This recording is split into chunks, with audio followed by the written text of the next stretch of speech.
विद्यार्थी मित्र, आपण अभ्यासत आहोत परिसंस्था म्हणजे इकोसिस्टीम हा पाठ. या पाठामध्ये आज आपल्याला अभ्यासायचे परिसंस्था ऱ्हासाला कारणीभूत ठरणाऱ्या काही मानवी प्रक्रिया आणि कृती यांच्याबद्दल. या अगोदर आपण अभ्यासलं मानवी हस्तक्षेपामुळे परिसंस्थांचा ऱ्हास कसा होतोय आणि त्याच्या अगोदर आपण अभ्यासलं परिसंस्था म्हणजे काय, आपल्या आजूबाजूला असणाऱ्या जैविक आणि अजैविक घटकांमध्ये असणाऱ्या अन्योन्य प्रक्रिया किंवा त्यांच्यामधील आंतर प्रक्रिया म्हणजे परिसंस्था असते. आणि ह्या परिसंस्था नैसर्गिक परिसंस्था आपल्या सजीव सृष्टीच्या अस्तित्वासाठी, सजीव सृष्टीच्या जगण्यासाठी, जिवंत राहण्यासाठी, मानवाच्या जिवंत राहण्यासाठी उपयुक्त आहेत आणि म्हणून त्या टिकल्या पाहिजेत किंवा त्या टिकवण्याची जबाबदारी आपल्या सर्वांवर आहे. परंतु दिवसेंदिवस या परिसंस्थांमध्ये वाढत जाणारा मानवी हस्तक्षेप आणि मानवी हस्तक्षेपामुळे परिसंस्थाचा होत जाणारा ऱ्हास किंवा काही सजीवाच्या प्रजाती अस्तंगत झाल्या, काही नामशेष होण्याच्या वाटावर आहेत, तर काही संकटाच्या विनाशाच्या उंबरठ्यावर आहेत. हे सगळं जर आपल्याला टाळायचं असेल तर परिसंस्थांचा ऱ्हास थांबवण्याची जबाबदारी आपल्या सर्वांची. आता या परिसंस्थेच्या ऱ्हासाला कारणीभूत ठरणाऱ्या काही मानवी कृती कोणत्या आहेत किंवा मानवी प्रक्रिया कोणत्या कोणत्या आहेत. सगळ्यात महत्वाचं, या परिसंस्थेमध्ये किंवा निसर्गामध्ये आपल्या सगळ्यांना जगवण्याच्या क्षमता आहेत, आपल्या सगळ्यांच्या गरजा भागवण्याच्या देखील क्षमता आहेत. परंतु दिवसेंदिवस वाढत जाणारा माणसाचा हव्यास आड येतोय आणि माणसाला प्रचंड संपत्ती, पैसा जमा करायचा आहे, वस्तूंचा उपभोग घ्यायचा आहे, वस्तूंचा अतिरेकी वापर करायचा आहे आणि या सर्वांमधून आपल्याला संकटाचा सामना करावा लागतोय. आणि मग ती संकट कशी निर्माण झाली आणि आता हे जणू काही याच्यासाठी आपला जन्म झालाय की काय, अशा प्रकारे माणसाचं वर्तन होतंय आणि दिवसेंदिवस आपण स्वतःच्या इच्छेप्रमाणे जगत नाही. ही एक अडचण आहे. आपण कोणाच्या इच्छेप्रमाणे जगतोय? इतरांच्या इच्छेप्रमाणे. त्यांच्या घरामध्ये अमुक वस्तू आणली म्हटले की आपल्याला ती वस्तू आणावीशी वाटते. त्याच्या अंगामध्ये तसा ड्रेस आहे म्हटले की माझ्या अंगामध्ये असा आहे, मला पण तसा असला पाहिजे. त्याच्याकडे असणारं ते वाहन आहे म्हटले की माझ्याकडे ते वाहन असलं पाहिजे. त्याचं एवढं मोठं घर आहे म्हटले की माझ्याकडे त्याचं ते तेवढं मोठं घर असलं पाहिजे. आणि दिवसेंदिवस या स्पर्धा माणसामध्ये वाढत आहेत आणि म्हणून माणूस स्वतःच्या गरजांसाठी न जगता स्वतःच्या हव्यासासाठी दिवसेंदिवस जगत आहे. यामधून परिसंस्थांचा आणि पर्यावरणाचा ऱ्हास होत आहे. आता याच्या ऱ्हासाला महत्वाचं कारण, आपल्याला काही कारण अभ्यासायची. त्याच्यापैकी पहिलं कारण आहे दिवसेंदिवस वाढत जाणारी लोकसंख्या आणि या इथल्या साधनांचा किंवा वस्तूंचा, संसाधनांचा अतिरेकी वापर. आता लोकसंख्या वाढतीये, लोकसंख्येची वाढ ही नैसर्गिक प्रक्रिया आहे. खरं म्हणजे लोकसंख्या वाढतच राहणार, परंतु लोकसंख्या वाढ जितकं महत्वाचं कारण नाही त्यापेक्षा महत्वाचं कारण आहे माणसाचा वाढलेला हव्यास आणि या संसाधनांचा अमर्याद वापर. कारण गरजा भागवण्याची क्षमता इतर निसर्गामध्ये अस्तित्वात असलेल्या, जन्माला आलेल्या प्रत्येक जीवाला जगवण्याची क्षमता निसर्गाकडे आहे. परंतु दिवसेंदिवस लोकसंख्या वाढते आणि वाढलेल्या लोकसंख्येबरोबर अतिरेकी वापर वाढतोय, हव्यास वाढतोय आणि मग जितके लोक जास्त वाढतील तितका हव्यास जास्त वाढतोय. आता आपण भारताचा जर विचार केला, अगोदर जगाचा विचार केल्यास जगाची लोकसंख्या साधारणपणे 800 कोटीपेक्षा जास्त आहे आणि त्यामध्ये भारताची लोकसंख्या जगामध्ये नंबर 2 ला आता 130 ते 35 कोटी. कारण लोकसंख्येचे आकडे सांगितलेले खरे होण्याची शक्यता नाही किंवा ते आजचे आकडे थोड्या वेळानंतर खोटे ठरवण्याची क्षमता आता आपल्या लोकांच्या प्रजनन क्षमतेमध्ये झालेली आहे. त्याच्यामुळं हे लोकसंख्येचे आकडे कधीतरी कुठेतरी वाचलेले आकडे आहेत, हे 100% असेच आहेत असं मात्र नाही. आणि म्हणून दिवसेंदिवस लोकसंख्या वाढत आहे आणि जगाच्या लोकसंख्येच्या तुलनेत भारताची लोकसंख्या नंबर 2 ला आपला भारत देश आहे आणि तो कधीही नंबर 1 वर जाऊ शकतो. कारण इतकी क्षमता आपल्या भारतामधल्या लोकांमध्ये आहे. आणि भारताकडं आपण एकूण असलेला भूभाग आणि एकूण लोकसंख्या याचा जर विचार केला तर जगाच्या तुलनेत भारताची लोकसंख्या साधारणपणे 16 ते 18% आहे. म्हणजे दर 100 माणसामधले 16 ते 18 माणसं भारतातले आहेत असा याचा अर्थ आहे. आणि आपल्याकडे असलेली जमीन किती आहे, भारताच्या वाट्याला आलेलं भूक्षेत्र किती आहे, तर फक्त 2.4%. म्हणजे इथं जन्माला येणारी माणसं आणि इथं उपलब्ध असणारा भूभाग याचा जर विचार केला तर फार कमी जमीन आहे आपल्याकडं आणि माणसांची संख्या तुलनेनं अधिक आहे. आणि म्हणून भारतामध्ये दर 1.5 सेकंदाला एक माणसाचं पिलू जन्माला येतं, म्हणजे एक बाळ जन्माला येतं. भारतामध्ये दर 1.5 सेकंदाला एक बाळ जन्माला येतं. याचा अर्थ एका मिनिटामध्ये 40, एका तासामध्ये 2400, तर एका दिवसामध्ये 2,56,000 माणसं जन्माला येतात, बाळ जन्माला येतात. या सगळ्यांचा विचार, फक्त आपण भारताचा विचार करतोय, जगामध्ये किती जन्माला येत असतील. याचा अर्थ काय? भारत दर एका वर्षाला एक ऑस्ट्रेलिया सारखा देश तयार करतो, इतकी क्षमता भारतामध्ये. आणि हे चांगलं आहे का? आणि नुसतं हे जन्माला घालणं ठीक आहे, परंतु या सगळ्यांना काय पाहिजे? मोठी घरं पाहिजेत, सगळ्यांना वाहनं पाहिजेत, सगळ्यांना भरपूर पैसा पाहिजे, सगळ्यांना गरजेपेक्षा जास्त सगळंच पाहिजे, खायला अन्न भरपूर पाहिजे, नुसतं जगण्यासाठी नाही पाहिजे, हव्यासासाठी पाहिजे, सगळ्यांची पोटं मोठी झाली पाहिजे, सगळ्यांना वाहन असली पाहिजे, सगळ्यांना उंच उंच इमारती असल्या पाहिजेत, सगळे शहरात गेले पाहिजेत, सगळ्यांना कारखान्यात तयार झालेल्या वस्तू वापरासाठी उपलब्ध झाल्या पाहिजेत, सगळ्यांना इंधनाचा मोठ्या प्रमाणात वापर करता आला पाहिजे. हा माणसांचा हव्यास या परिसंस्थेच्या ऱ्हासाला कारणीभूत ठरत आहे. खरं म्हणजे एवढी लोकसंख्या झाली तर एवढ्या लोकसंख्येच्या गरजा भागवण्याची क्षमता निसर्गामध्ये आहे, परिसंस्थांमध्ये आहे. परंतु हे मात्र निसर्ग आपल्या हव्यासाला परिसंस्था कधीही पुरणार नाही. आणि मानवाचा जर विचार केला तर मानव प्राणी या अन्न साखळीमध्ये किंवा या अन्न जाळ्यामध्ये भक्षकांच्या गटामध्ये मोडतो. इथं उत्पादक, भक्षक, विघटक, काही मांसाहारी, उच्च मांसाहारी यांच्या अशा काही टप्पे किंवा साखळ्या आहेत. या साखळीमध्ये माणूस भक्षकांच्या गटात मोडतो. माणसाला गरजेपुरतं हे भक्ष सापडेल, माणसाला भक्षक ही भूमिका निभावता येईल, परंतु गरजेपेक्षा जास्त मात्र आपल्याला कधीही हे पुरणार नाही. आणि दुसरी महत्वाची गोष्ट, दिवसेंदिवस माणसाची बदलत चाललेली जीवनशैली. आता जे सांगितलं तुम्हाला, काय प्रत्येकाला गरजेपेक्षा जास्त हवंय. आपले सण समारंभ उत्सव साजऱ्या करण्याच्या पद्धती बदलल्या.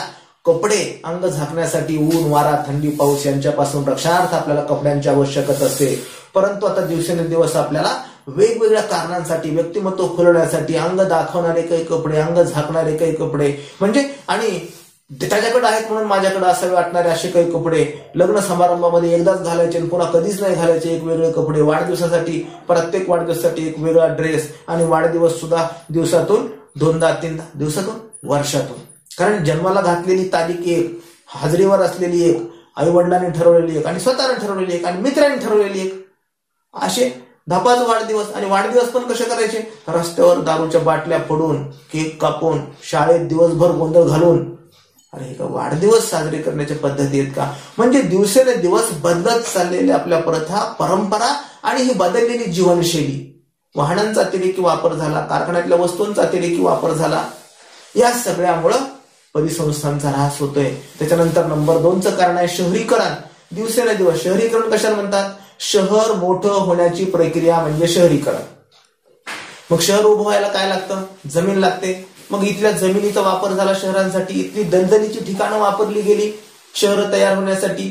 इथला पाणथळ क्षेत्र होतं, ते पाणथळ क्षेत्र वापरलं गेलं जंगल शहर तयार होण्यासाठी. जंगलं वापरली गेली शहर तयार होण्यासाठी. गवताळ प्रदेश नष्ट झाले शहर तयार होण्यासाठी. आणि मग या पाणथळीच्या प्रदेशामध्ये, दलदलीच्या ठिकाणी किंवा जंगलामध्ये, शेत जमिनीमध्ये ज्या ज्या परिसंस्था होत्या त्या सगळ्या परिसंस्था शहरांमुळे उद्ध्वस्त झाल्या, नामशेष झाल्या. बघा शहरांची संख्या किंवा शहरामधल्या घरांची संख्या, सिमेंटचे जंगल कसं मोठं होत चाललेले दिवसेंदिवस. शहरं विस्तीर्ण होत चाललेत. आज पुण्याचा आणि मुंबईचा विचार केला तर पुणे आणि मुंबई एकच झालं. आपलं लातूर सुद्धा किती मोठं होतंय, दिवसेंदिवस वाढत आहे. शेजारची जी छोटी छोटी गाव होती ती आता लातूरचाच भाग बनलेली आहे. म्हणजे शहरीकरण हा सुद्धा एक परिसंस्थेच्या ऱ्हासाला कारणीभूत असणारा एक भाग आहे. त्यानंतर औद्योगिकरण आणि दळणवळण किंवा वाहतूक. दिवसेंदिवस वाढत जाणारे उद्योगधंदे, सगळे कारखाने, कशाचाही आपल्याला वस्तू म्हटलं की कारखान्यात तयार होते. आणि नैसर्गिकरित्या तयार झालेल्या वस्तू आपण फार कमी वापरायला लागलोय दिवसेंदिवस, म्हणून कारखान्यातील वस्तूंचा वापर वाढला. कारखान्यामधून येणारा धूर, इथलं घाण पाणी कारखान्यामध्ये तयार होणार आणि तेच पाणी जलस्रोतांमध्ये मिसळते, तीच हवा, तोच घाण किंवा विषारी वायू वातावरणामध्ये मिसळतोय आणि मग sulphur dioxide, carbon dioxide, carbon monoxide, nitrogen dioxide यासारखे विषारी वायू वातावरणामध्ये मिसळले, वातावरणाची गुणवत्ता बिघडली, हवेचं तापमान किंवा वातावरणाचं तापमान बदलत चाललेलं आहे, त्यामुळे ओझोनला क्षय झाला, ओझोनचं डिप्लिशन व्हायला लागलेले, या सगळ्यांमुळं औद्योगिकरण एकूण मानवासाठी विनाशकारी आहे. अंमली पाऊस सुद्धा या विषारी वायूचा परिणाम म्हणून पडू लागला. त्याच्यानंतर पर्यटन, माणूस वेगवेगळ्या कारणासाठी पर्यटन करू लागला. कोणती कारणे? पर्यटन करणे म्हणजे फिरायला जाणे. कशासाठी? काही माणसं देवदर्शनासाठी जातात, देवदर्शनासाठी जाणाऱ्यांचं प्रमाण जरा जास्त आहे, आणि काही माणसं निसर्ग दर्शनासाठी किंवा निसर्ग निरीक्षण करण्यासाठी जातात, काही मनोरंजनासाठी जातात, तर काही उगाच ते गेले म्हणून आपण जातात.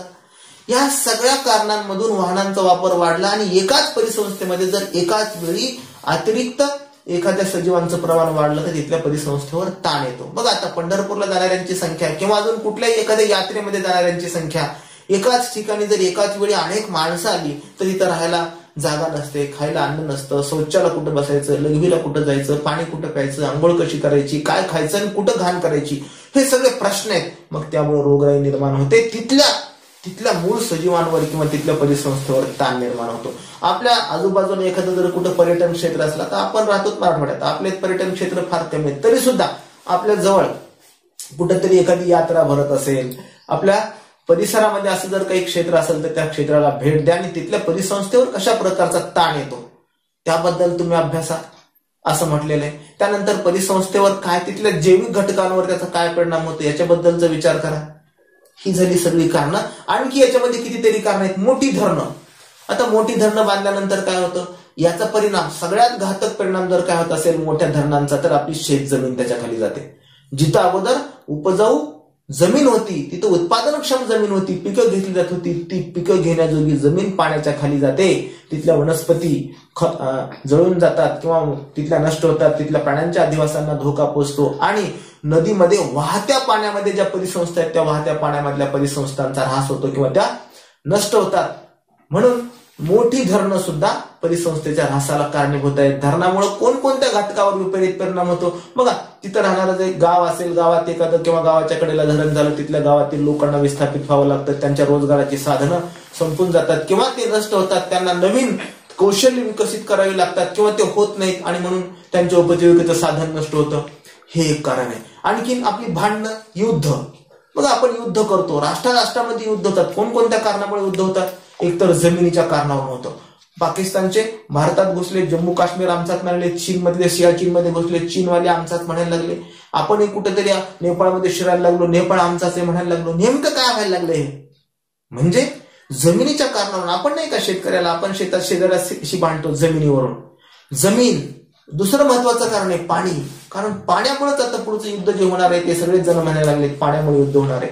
म्हणजे जमीन, पाणी, इथली साधन संपत्ती किंवा आपली काही आर्थिक कारण असतील, काही राजकीय कारण असतील, खनिज संपत्ती आहे, या सगळ्यांमुळे मानवी समूहामध्ये मतभेद होऊ लागले आणि या मतभेदाचा परिणाम मोठे युद्धामध्ये. युद्ध कधीही आणि कुणालाही परवडणारं नसतं आणि आताची युद्ध तर आण्विक युद्धांचा वापर, आण्विक अस्त्रांचा वापर युद्धांमध्ये व्हायला लागला, बॉम्बचा वर्षाव व्हायला लागलाय, भूसुरुंग पेरले चालले, बंदुकीच्या गोळ्यांचा वर्षाव व्हायला लागलेला आहे आणि या सगळ्यांमधून सर्वनाश आहे, कुणाचाच फायदा नाही. अगदी युद्धामधले दोन्ही गट, आज कुठल्याही राष्ट्रानं जर कुणाविरुद्ध युद्ध पुकारलं आणि अणुबॉम्बचा उपयोग केला तर सगळं जग भस्म होण्याची शक्यता किंवा क्षमता अणुबॉम्बमध्ये आहे. आता हे झाले काही मानवनिर्मित कारण. आता काही नैसर्गिक घटना देखील आहे त्याच्यामध्ये परिसंस्थेच्या विनाशाला कारणीभूत ठरणाऱ्या. कुठल्या?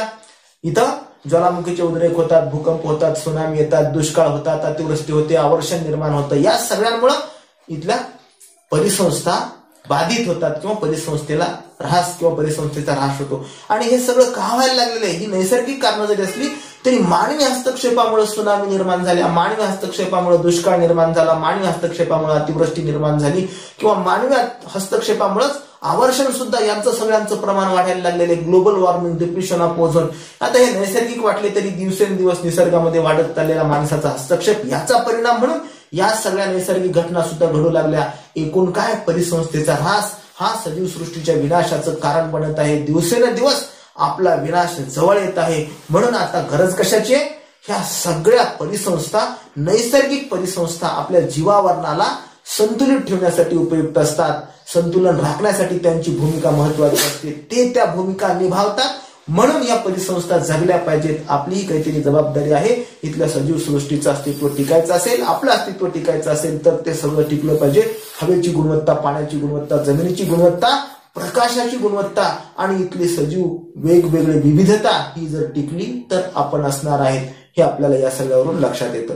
या ठिकाणी हा पाठ संपतो. पाठाच्या खाली असणारे सर्व प्रश्नोत्तर अभ्यासा, व्यवस्थित लिहून काढा, पुस्तक वाचा, आवश्यकता वाटल्यास हे व्हिडिओ परत परत पहा आणि हे सगळं आपल्या जिवंत असण्यासाठी, जगण्यासाठी उपयुक्त आहे याचं भान सदैव जोपर्यंत आपण आहोत मृत्यूपर्यंत असू द्या.